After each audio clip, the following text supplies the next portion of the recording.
August 12, 1945.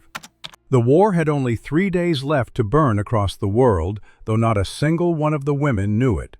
They marched under a merciless Pacific sun, their feet dragging through the dust, each step a small surrender. They were young, most still in their 20s, women who had once been clerks, nurses, or dedicated auxiliaries to the Imperial Army. Now, their uniforms were faded to a pale, ghostly tan, the sleeves stiff with dried sweat, their shoes worn down to thin, flapping soles that offered little protection from the hot ground. Their faces, once full of youth, were now drawn and hollow, betraying years of ever-dwindling rations. Yet behind the exhaustion, their eyes still held a sharp, disciplined pride, an echo of the devotion drilled into them by an empire that demanded loyalty until the very last breath. As they stumbled toward the shimmering wire of a United States internment site, something stopped them in their tracks. It was a sight more arresting than the sting of defeat, more intimidating than the barrels of the rifles pointed in their direction. It was the guards themselves. The Americans were not all fresh-faced boys, as they had been led to expect. Some had distinct streaks of silver woven into their hair. Others walked with the relaxed, steady gait of seasoned men, men whose age should have slowed them down, but somehow had not. They were in their late 50s, perhaps even their 60s, men who, back home in Japan, would have been bent double from a lifetime of labor in the fields, or already shuffled aside as relics of a past generation. But here, these men stood tall, broad-shouldered and straight-backed. Their skin was pink with the flush of good health, their jaws still square and firm beneath the shadow of a day's stubble. To the Japanese women, it was like stepping into a parallel world where time itself obeyed a different, more generous law. Low, hurried whispers broke out among them, a frantic rustle of Japanese against the heavy silence. How could men this old look so alive, so unbroken? One nurse, only 23 but with fine lines already webbing the corners of her mouth, stared at a guard chewing gum with a slow, rhythmic motion. He seemed memory, a story told to children. By 1945, the average Japanese civilian was surviving on fewer than 1,800 calories a day, teeth loosened and decayed from the lack of basic nutrition. Bodies shrank, and energy drained away like sand through their fingers. The Americans, by stark and stunning contrast, averaged more than 3,000 calories a day, even with their own wartime rationing. For the captured women, this was not a statistic on a page. It was a truth that walked before them in flesh and bone. They had expected the Americans to look powerful, yes, but not like this. Not men who were old enough to be their grandfathers, but who possessed the unmistakable vitality of their sons. The shock of it pierced through their armor of pride. It was one thing to be defeated by a nation of vigorous, youthful soldiers. It was another thing entirely to see that nation's elders outshine their own exhausted youth. As they continued their unsteady march from the point of capture into the camp, the women's minds gnawed on this impossible contrast as fiercely as their stomachs longed for food. The camp itself seemed unremarkable at first glance. There were rows of simple wooden barracks, barbed wire fences that hummed with the incessant song of cicadas, and guard towers rising like stubborn skeletal trees above the compound. But the moment of their arrival would be branded into their memories not by the fences or the dust, but by the sight of a 60-year-old American sergeant. He leaned lazily against his rifle, his biceps still thick and defined beneath his rolled-up khaki sleeves. He offered a faint smile, a brief flash of shockingly white teeth, as though he were greeting visitors to a county fair instead of captives from a brutal, devastating war. One of the women, a former student nurse from Yokohama, quickly lowered her gaze, a hot flush of shame rising in her cheeks at the way her eyes had lingered. In the notebooks she had once filled with meticulous drawings of human anatomy, she had written about health, about strength, about her dream of becoming a healer. Now she scribbled nothing, but her thoughts circled obsessively around words that had become fantasies back in Japan. Protein, milk, meat. Here, these things seemed to flow themselves in a rolling, easy English. To the women's ears, it sounded casual, completely unstrained, like the comfortable drawl of men who had never been pressed to the bone by desperation. One of them laughed at a joke about home, a deep, rumbling sound that seemed to come from his core. Another adjusted his cap and winked at a companion. Their confidence didn't feel like arrogance. It felt like the natural, unthinking right of men whose bellies had never known the gnawing emptiness of true hunger. The women exchanged furtive glances, each one trying to conceal the flicker of raw envy that had sparked in her eyes. History would later record this stark contrast in cold, hard numbers. By the war's end, Japanese men in their 20s often weighed what American boys did at 14. Tuberculosis, rickets, and beriberi plagued the ranks of conscripts. Meanwhile, in America, vibrant posters urged citizens to drink their milk, eat their eggs, and keep strong for victory. The results of those two different worlds now stood in front of these prisoners. Here were men who had aged differently, men whose very bones seemed to have been built from a foundation of abundance. Still, no number could ever capture the pure strangeness of that moment. Imagine being 22 years old, your hair already brittle and thin, your body weakened by years of gnawing hunger, and then looking at a man almost 3 times your age who looked stronger, fresher, and somehow even younger than you felt. The humiliation was a quiet, unspoken thing, but it was as sharp as a blade. One of the women whispered to her neighbor, her voice barely audible, "If this is what their old men are like, what of their children?" It was not a question she truly wanted answered. The implication was too heavy, too crushing. Perhaps this was the real reason the empire had crumbled. Not because the Japanese people lacked courage, but because the very bodies of their people had been starved into a state of fragility. While across the ocean, men aged like oak trees, hardening with time, not withering away. As they filed past the guard line and into the compound, the women tried to look away, but the images were already burned in. Been unequal, not just in planes and ships and tanks, but in something as simple and profound as daily bread.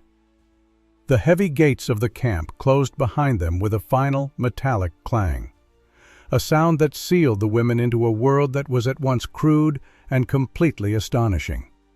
Rows of barracks stretched out before them, built from rough, unfinished planks and topped with tin roofs that rattled and hummed in the afternoon breeze. Dust, fine as powder, swirled in the open spaces between the buildings, mingling with the sharp, acrid smells of sweat and diesel fuel. Yet beneath this grim veneer of war, something else pressed against their senses, a scent so powerful it was almost a physical force. It was the smell of food. It was faint at first, carried on the air like a ghost, but it was undeniable. Bread, warm and yeasty, baking somewhere nearby. Meat, rich and savory, sizzling on an unseen stove. The women froze in place, their heads lifting, their nostrils flaring as they inhaled deeply, as if their very lungs might capture and hold this memory against the gnawing hunger that had become their constant companion. Meals in wartime Japan had been exercises in austerity. A small bowl of thin, watery rice, stretched with barley or the tough fibers of a root vegetable.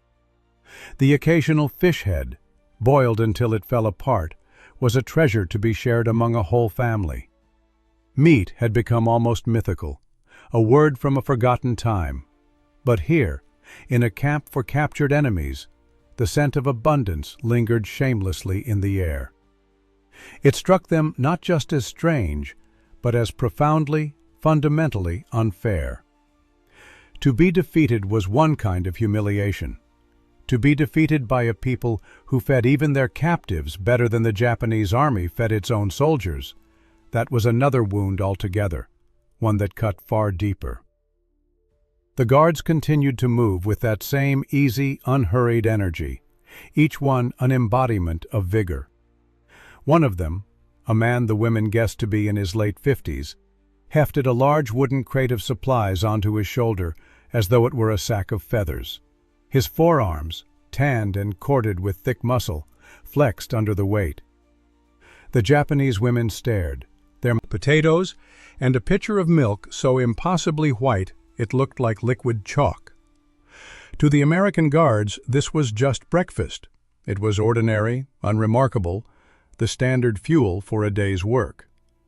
To the women, it was an almost mocking display of the vast, unbridgeable chasm that separated the victor from the vanquished. The statistics, which they would only learn much later, would confirm what their eyes were seeing. In 1944, American farms had produced over 23 billion pounds of meat and nearly 60 billion quarts of milk. Even with rationing in place for the folks back home, the average citizen in the United States consumed a quart of milk per day. In Japan, during that same year, milk had virtually disappeared from the civilian diet. An entire generation of children was being raised without it, their growth stunted, their bones made brittle by scarcity. It was no wonder, then, that the American guards, even those in their 60s, still carried the bulk and vigor of much younger men. They had been built, year after year, on a foundation of protein and fat and calcium. Inside the barracks, the women found thin mattresses, rough wool blankets, and crude wooden tables. It was Spartan, yes, but it was a world away from what they had braced themselves for. They had expected to sleep on straw scattered on the bare ground, perhaps with no roof over their heads at all. Instead, there was structure, there was order, and there was food. There was enough food to fill stomachs that had shrunk from years of deprivation. Hunger warred with pride as they lifted spoons of stew to their lips for the first time. The broth was thick and rich, filled with generous chunks of beef and soft, yielding potatoes. One woman, barely 20 years old, began to weep silently as she ate, the tears tracing clean paths through the dust on her cheeks. She had forgotten what it felt like to chew real meat. The guards noticed the stares, of course, though few of them said anything. Some just smiled with a kind of quiet farmer's amusement. Others simply shrugged, as if to say, "It's just supper." To the Americans, there was nothing unusual about feeding prisoners this way. Here, she saw its truth, as plain and solid as bone. The men outside, laughing, strong, unbent by age, were the living, breathing proof of that white liquid's power. At night, whispers crept through the dark barracks like ghosts. One woman asked if perhaps this was the real secret to America's overwhelming strength. Not its bombs or its ships, but its bread and its bacon. Another suggested, her voice laced with a new bitterness, that Japan had sent its sons into battle already defeated, their bodies weakened and malnourished long before the first shot was ever fired. A heavy silence often followed these admissions, a silence as thick and heavy as the humid night air. To even think such thoughts felt like a betrayal of everything they had been taught, everything they had believed in. And yet, the evidence was all around them. It was there every morning in the food they were given, in the confident stride of the guards, in the astonishing way that even the oldest among them looked more vigorous than Japan's finest youth. The lesson was relentless. It whispered that nations are shaped not only by their ideals, but by how they feed their children, how they care for their aging, and how they prepare their people for the simple, crushing weight of life. As autumn crept over the camp, the fierce heat of summer softened into a golden haze. The women had begun to mark time not by calendars, but by the relentless rhythm of meals, the steady tread of the guards on their patrols, and the profound silence that fell after lights out. Days that should have blurred into a monotonous sameness instead deepened into a continuous, painful revelation. Each morning, the smell of coffee and frying bacon drifted across the compound, mingling with the cool morning dew. Each evening, the sound of easy laughter carried from the guards' barracks. It was in these ordinary, unremarkable moments that the women began to truly understand that the war had not been fought on anything close to equal ground. The realization arrived gradually, like a tide creeping slowly but unstoppably higher. The camp was no longer just a place of confinement. It had become a mirror. And in that mirror, they were forced to see a reflection of two worlds. One built from a distance, completely astonished. In Japan, such complaints would have been unthinkable, a shameful indulgence. Who would dare to whine about the taste of coffee in a nation where sugar itself had vanished years ago? The brutal statistics sharpened the picture. Life expectancy in Japan by 1945 had fallen to just 44 for men and 47 for women, a devastating casualty of war, chronic malnutrition, and rampant disease. In America, it stood nearly 2 decades higher, 63 for men and 67 for women. The numbers only confirmed what the women saw with their own eyes every single day. They saw a people aging slower, standing taller, and carrying their strength into years when Japanese bodies would have already begun to collapse. These weren't abstract figures on a page. They were the living guards who watched over them. Men old enough to be their grandfathers, yet still able to run, to laugh, and to lift heavy loads without breaking their stride. The most haunting realization often came during the late afternoons. The women would watch a group of guards, some gray-haired, some completely bald, playing a rough, energetic game of catch with a baseball. They shouted and laughed, running across the dusty yard as if they were boys again. One of the prisoners whispered, her voice trembling with a mixture of awe and despair, "They are old men, yet they run like children." No one answered her.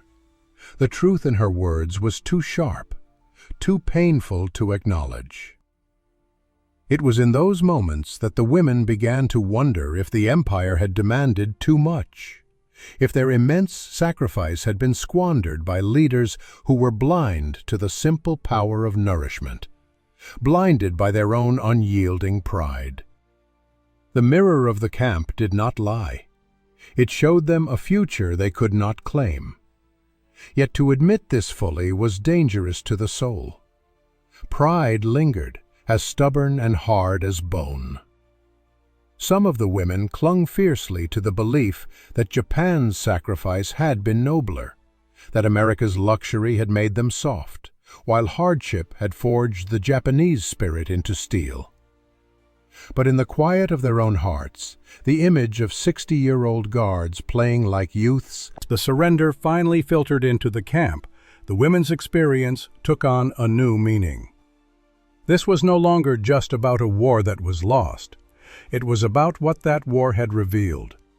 America and Japan were not simply enemies.